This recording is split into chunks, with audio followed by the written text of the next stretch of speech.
What's up, everybody? Eugene, man, Roberts here, aka the Mayor of Roland. I'm welcoming you to Town Hall Meeting with the Mayor. Today, I'm going to do a part 2 of paying homage to where I kind of started in the industry, which is as a tech. So we're going to go and holler at one of the dopest.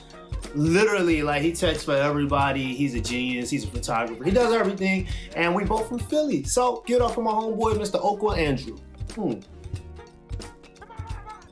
Our good brother Okwa. What's going on, man? What's going on? You know, I won't complain.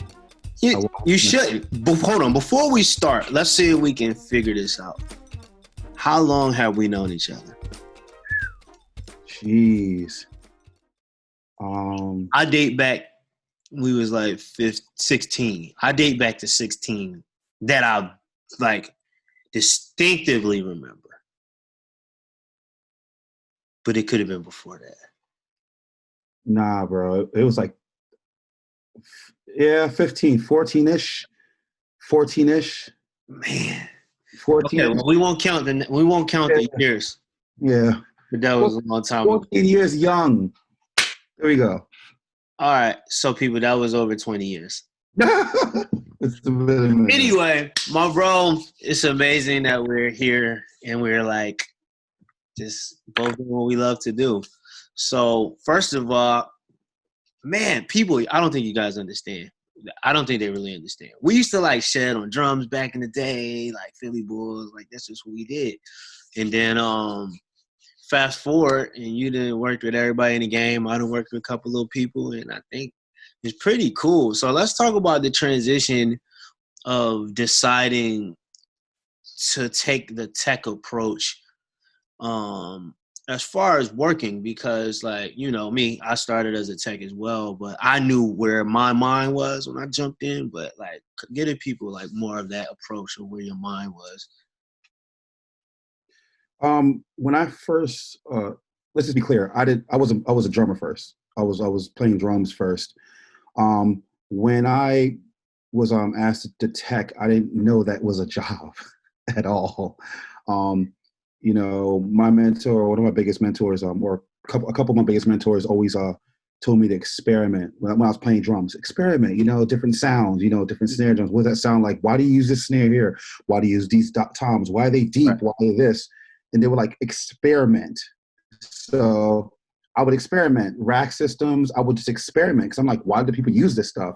Mm-hmm. And you know, lo and behold, I'm at NYU and I get a phone call like, hey, we have an opportunity for you. And here we are. And I got my first techie, I guess, with John Legend, because you had got promoted or whatever.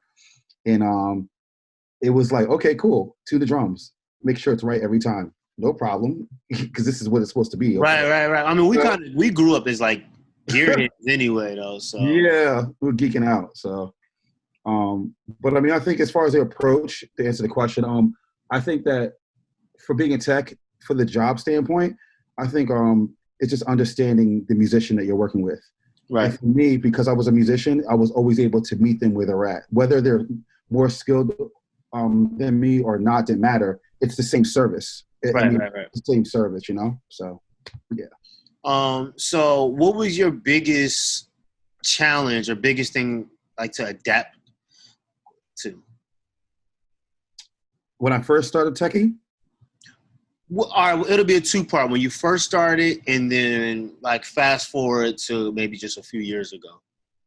Okay, so for me, the adjustment when I first came into the game as a tech was dealing with personalities. It wasn't a skill thing more than it was dealing with personalities. Facts.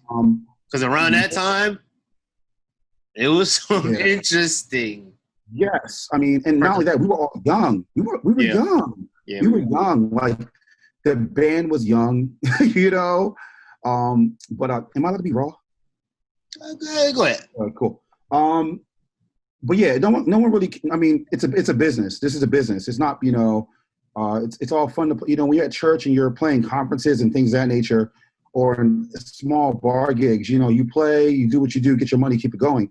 But here, it's a business, and it's all about personality. It's how you fit in. Also, that's judged reality. They don't want to talk about it, but that's what it is. So for me, that was the biggest adjustment. So much that after John, I left and went back to playing drums professionally for a good while. And then I made a transition again to say, okay, you know what? I really do want to do the technical part because I think this is more interesting to me than actually playing. Mm-hmm. But yeah, it's all about the personality in any no matter how you slice it, whether it's being a musician or whether it's being a production manager, whether it doesn't really matter. Right. It's about personalities. It's about blending. It's about being able to come together with other people from different walks of life and find a place and bring it together so it's a happy marriage. Right.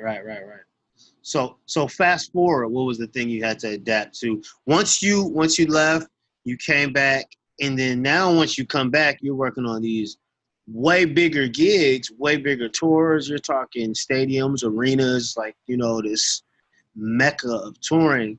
So what was that next level up mentality of adaptation? I think this is going to sound really generic, but I think that it's the same principles. Mm-hmm. The only difference is it's just a lot more corporate. You know, it's a lot more corporate. More political. Thank you for political. It's more political than anything. And again, it's about being thorough at what you do and understanding. I think it's preparation meeting the opportunity. It's knowing what you need to know about the business that you're in. Right. And then being on point. So when the opportunity comes, knowing how to navigate it in a way that's respectful and professional. Right. Yeah. I don't know if that answered the question though, but that's no. That makes sense. Yeah. Because like you said, in the beginning we were young, so like there were rules, but it wasn't rules. It was just like, yo, pack the truck, let's just get out. Yeah. Like, you know what I'm saying? There's no rhyme or reason. Yeah. Right. Yeah. So then you fast forward to, you know, years later, it's just like, oh, I gotta label my cases. Oh, okay, we have to pack the truck a certain way. Okay, I have help, or okay, I need to do this, or like, I get to contact the company so we can order stuff for my band members. Oh, okay. Yep. Like, you know what I'm saying? Like after show food, or like the crew calls, like your hotel, you know, it's just a lot of different things. So it's cool because this is the first time I'm like getting to do like the tech talk thing, which is pretty cool. And like, I know being a tech, a big part of it is like you have to make things work no matter what, right? So what was your biggest like, damn, like MacGyver moment? Like you couldn't believe it worked.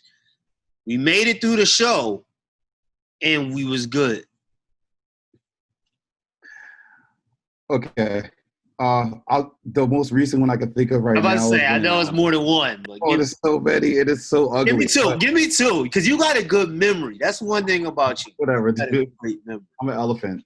Whatever. Also, so you know, Brian. If people don't know, I'm drum tech for Brian Fraser Moore on the last Justin Timberlake tour, Man of the Woods tour. Incredible moment, for me. Incredible point in my life.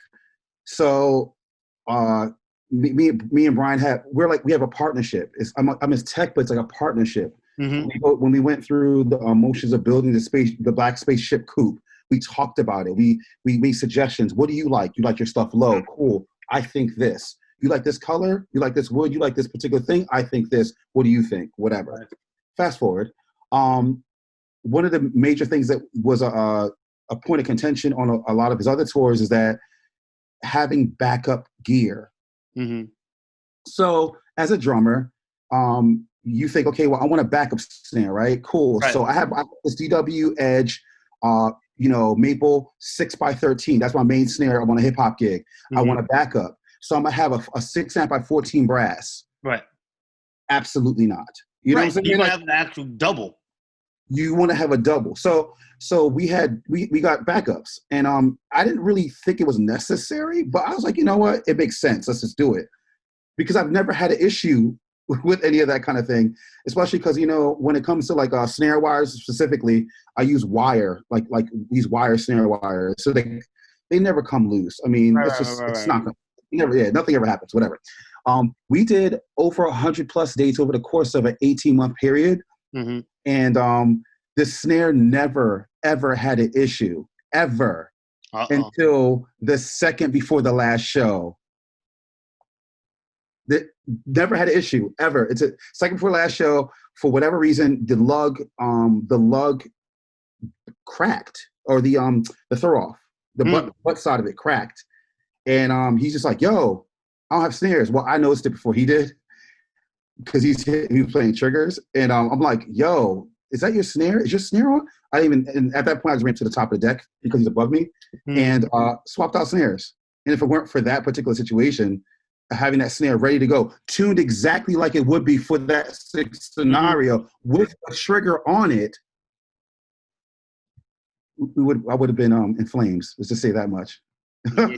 So people, I know somebody that messed up. They ain't in had the middle of a song, by the way. I know somebody that messed up on a tech job, but they had the bass drum. They had the extra bass drum pedal on the loading dock and not next to the drum kit.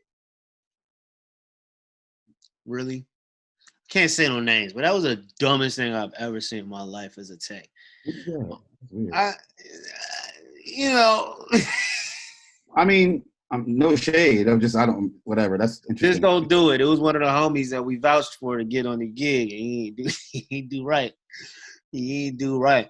So let's talk tech.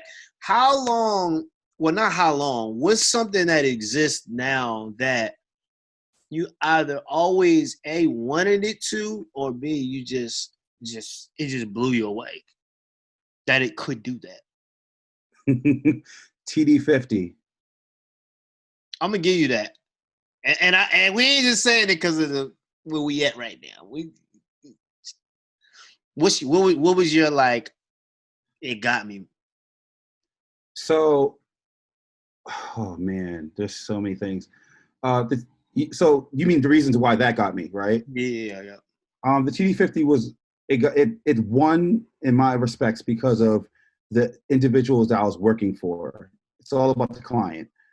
Brian Fraser Moore at the time was using a Z8. For guys that don't know, that's a Akai Z8. Yeah. It's a sampler. It's pretty much the MPC. I believe, I want to say 3,000 or 8,000. Don't quote me on that. Whatever. But it's just a module. And he was using that as a sampler, or as a controller for that band, or the sampler, sorry. And then he had a controller, and the controller was a drum cat. And the reason they used the drum cat is because it had 9 trigger inputs. Okay. Up until that point, there was no one doing that. You have the Roland SPSX pad. The only issue was the bit rate was different. And it split, and it had two outs that split into 4, but these were literally 9 individual. So this particular machine, not only did it cater to that particular aspect, and it had the bit rate, but you could load your own sounds in there, and you could do all the editing on the spot in the machine if you needed to. Right. I mean, that's just a number of that's a beginning start to why it made sense. It was reliable. When you made your changes, it was saved automatically. You turn the machine off, go back on, it's exactly where it needs to be. What's crazy is back in the day when Rashid first started with John, and we like started getting into like triggering and stuff like that, we figured out a backdoor way to do exactly what the TD50 did. Oh, tell me. In 2000, and this was 2009-ish. We took a TD20. I love that module, by the way. TD20, you know how many triggers that has. Yep. We took that and we MIDI'd it to a laptop with main stage and had battery kits. MIDI.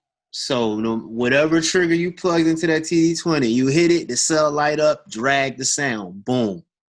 That's what we was doing that in 2009. Yo, that's funny. That's funny. Little fun fact. So I love battery, and it's like the best kept secret. So there was a point where I played for Chris at Michelle, and I was told before I got the gig, or before I took on the responsibility as I was asked for it, they were like, you need to learn these 36 songs in the next pretty much day, 24 hours. And then not only do you need to learn the songs, but all the transitions with those 36 songs, and you need to know all the trigger sounds and place all of them where they need to be. So I had to do all that at the same time, learning sounds I didn't really know. Right. battery saved my life. This is before SPDSX. It was just SPDS. That's what I'm saying. It was I MIDI that to the power book for all our Mac guys out here. I hooked it up to the power book, and it went from there.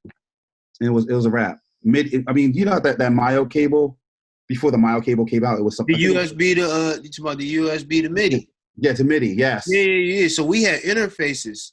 Oh, okay, got you. MIDI to the interface, so we had separate outs for the drums too. So we had an E-kick, there, we had toms, and we just had like 4 electronic outs on the drums.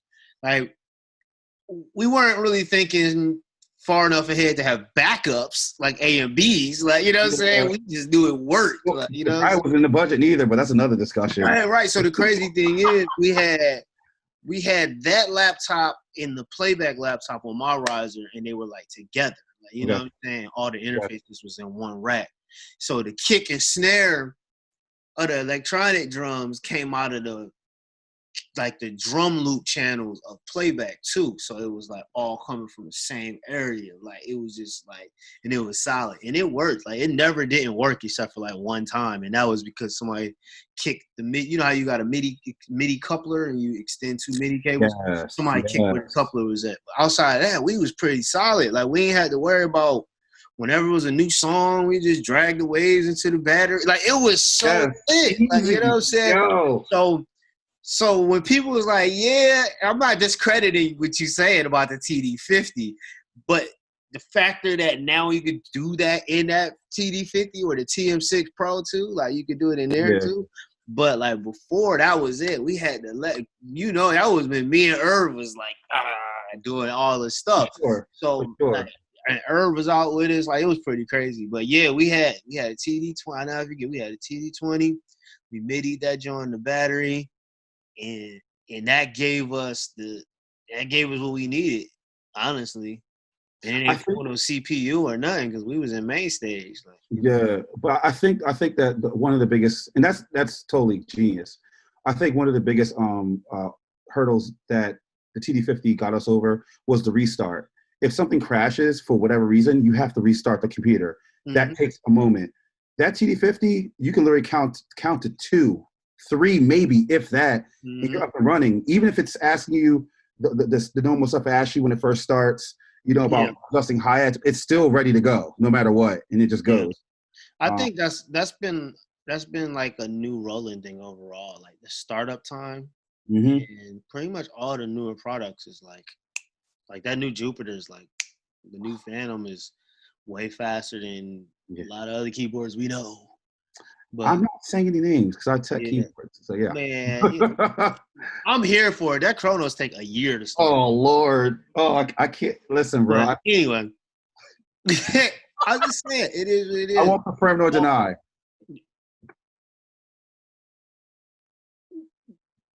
Bro, we both on the pose. That is so funny. Hey, yo, remember that time we was on tour and we was having a water fight and I poured ice water in your bunk for some strange reason? I can't confirm nor deny. I feel like I remember that. I poured ice water under your cover and poured ice water, and you were really highly upset with me because you had a long day of work that day. Hey, this back in the day when the band and crew rode the same bus. Like, that was a thing. Like, back in the day when you forgot what it meant to be a tech. Oh, I'm sorry. My bad. Wrong conversation. Wrong day. No. Go. No. Forgot. I mean, wetting someone's bunk that had a long day with ice and water. I've listen. You got a good memory. I got a good memory too. But I remember the reason is because we was having a water fight, and I thought it was over. I walked out the venue, and you threw a bucket of water on me. And that was midday, and I was tight about it, and I got you back later that day. I was the prankster though. I don't know if you was out with us. Nah, you wasn't out with us. When Biscuit, because Biscuit used to snore a lot. So I recorded him in his bunk and played it in the PA during sound check one day. No. He was so mad. Hey, I'm sorry, I'm telling a story. He was so tight. He was so tight. So anyway, fast forward. He's an artist. You got to be careful what you say now. Yeah, I know. We got a song together. We did a song for an artist that's about to come out too. That's about to be crazy.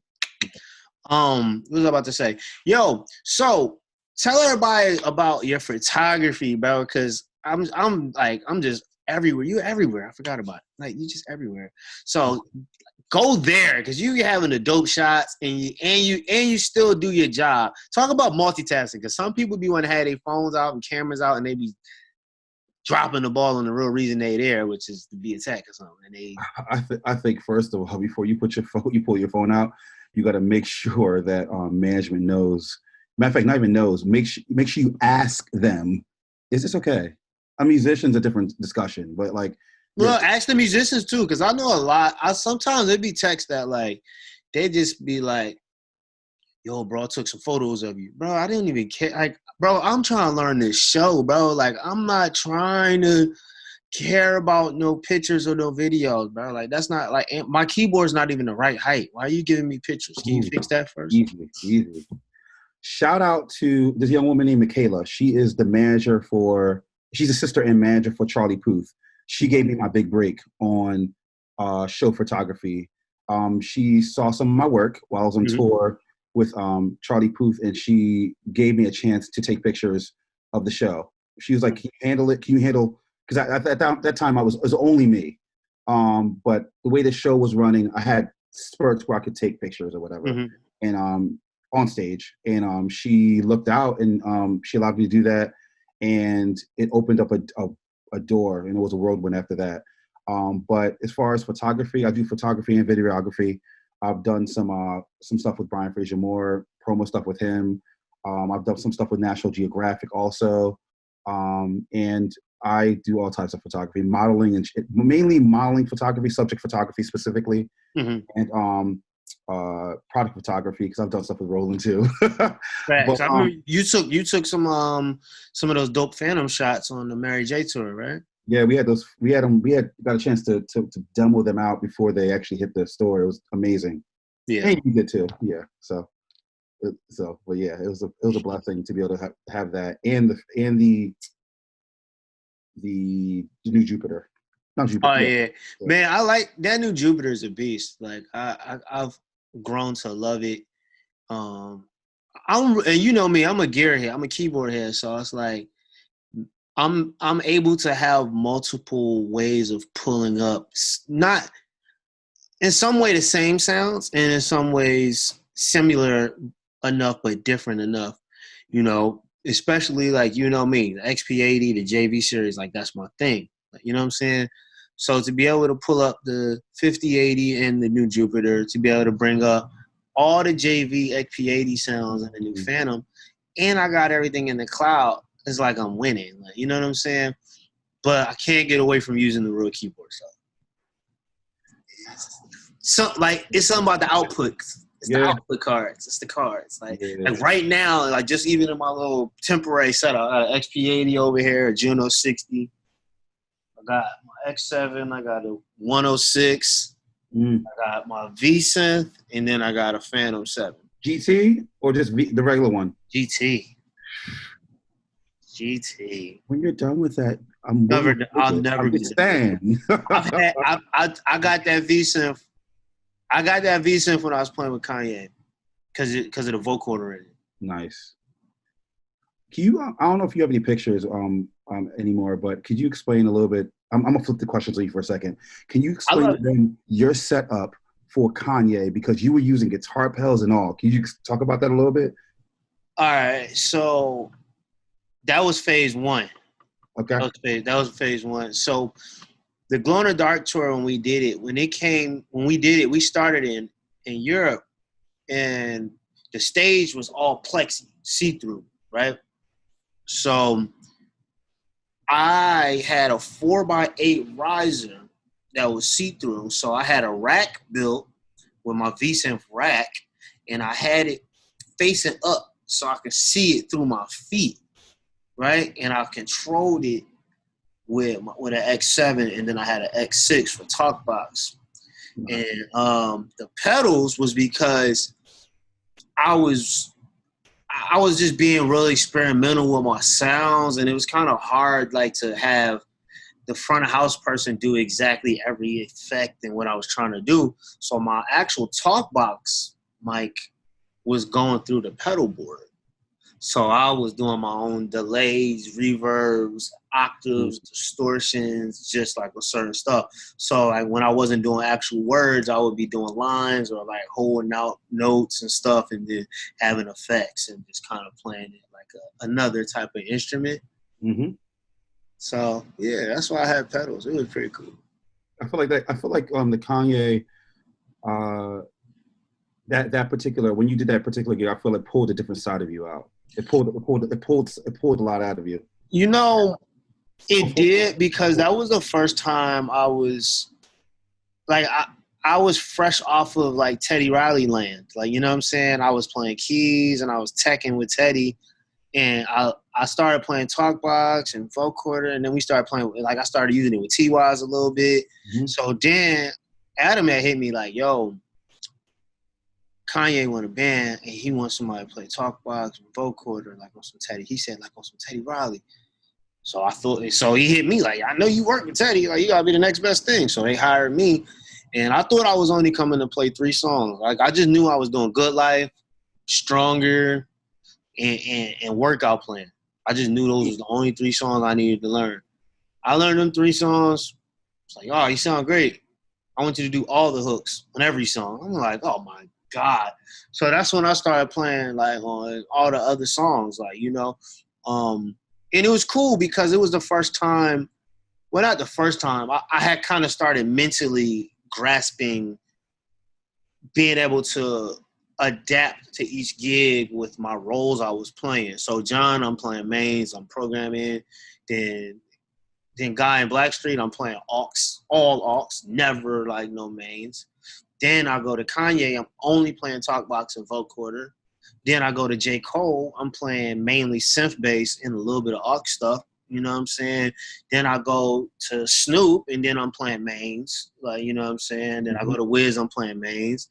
Then I come back to John, and I'm doing everything. You know what I'm saying? So it was just, you know, then I go to a Ro James, then it's a little bit of, well, I'm playing vocoder just on that song, and I'm playing bass on it. And it just kind of started making me start perform differently. Like, you know, like, especially if it's a track, a gig that's like track heavy and you know it's programming, it's like, oh, I'm going to put the bass in the track and have fun playing vocoder. Or I'm going to put, you know, everything in the track and I'm going to play the bass live because the bass needs to be free enough to move with the drummer. Or, you know, it was just like making me like approach shows differently. Like, you know what I'm saying? Some people, they play one lane. Like, this is all they have, you know? And you know us growing up, like, especially in Philly, like, there's so many drummers, so many musicians. It's like, what's going to separate us? What's going to make us different?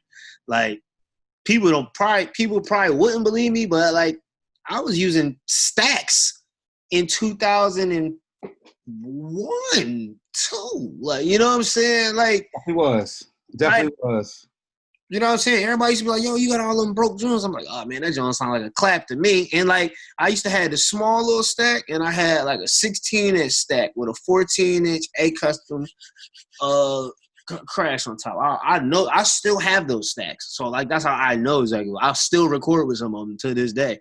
So it's like all the stacks, and like we've been doing that. We've been using top boxes and vocorders, and we was using programming with T-Wise in 2005, 6 when we was doing all them cafes. And I had I had my 1680, my VS 1680. We was running playback out of there. And then when the iPod came out, we was using an iPod first, panning the click to the left and panning all the music to the right. We started that way. Then when I got an 1880, well, a 1680, that's when we started using multiple outs for the track. And we was doing that when we was teenagers, man. So like to be doing it now is just like, it's just second nature for us. You know what I'm saying? So I think we kind of prepared ourselves. Like, you know what I mean? Like, we didn't know what text was then. We didn't know about no text. We just knew we loved gear. We used to take our gear apart to make it work because we was breaking it. Like, you know what I'm saying? So we kind of got trained into being techs, you know? So for those who out there that like are trying to be techs or wondering how we became techs, it's kind of like you gotta, like you said, like it's trial and error. You gotta figure it out. Like you gotta figure out what makes you different, what can make the person you working for sound better, play better, look better. You know, because like even me as a musician, like I love a tech that's smarter than me. Like to be totally honest, like shout out to Thunder, yo. I probably got the best tech there is. Like, you know what I'm saying? He been in the game for almost probably 40 years. Like, you know what I'm saying? But he's always like, hey, you know we could do this. I'm like, for real? When that come out? Like, because he be on it. Like while we rehearsing, we doing all that. If your tech not researching a plan B and C for your rig, or not trying to figure out like I said, what's going to make it better and easier on you? Like, yo, man, I figured out a certain way to put the drum throne so it makes your back better. Like, anything like that. You know what I'm saying? Like, those are the things you have to do. What's your pieces of advice? I think it's just, again, mine is centered around, one, doing your research. Two, making sure that you understand who are the players of the game. You can't be in a game and not know who's hiring. That's like me saying I'm a pharmacist, you know, but I don't know I'm going to Wawa to get a job. No, like you got to, you know what I mean? So it's the same thing, knowing the players. And I think that it's also understanding the personalities, you know, understanding who you are, knowing who you are, and knowing what you bring to the table so you can fit into that puzzle in a way that's it's conducive for everybody, period. Those three things will take you will take you far, for sure. Because there's a lot of individuals that get in the game that don't know who they are, don't know how to navigate personalities. That's huge. Mm-hmm. And don't want to do research. I don't know how many people that call me. Don't get it twisted. I love to help, and I love to be an asset to anybody that calls me. Let me say it for you. Let me say it for you. You know I'm about to go with that. Let me say it for you. I love you, but can you check YouTube or like do the 101 things first before you call me? Because if you call me about MIDI and you just didn't plug the in to the out and you did it backwards, no. If you didn't restart your computer first and go through that process, don't call me yet.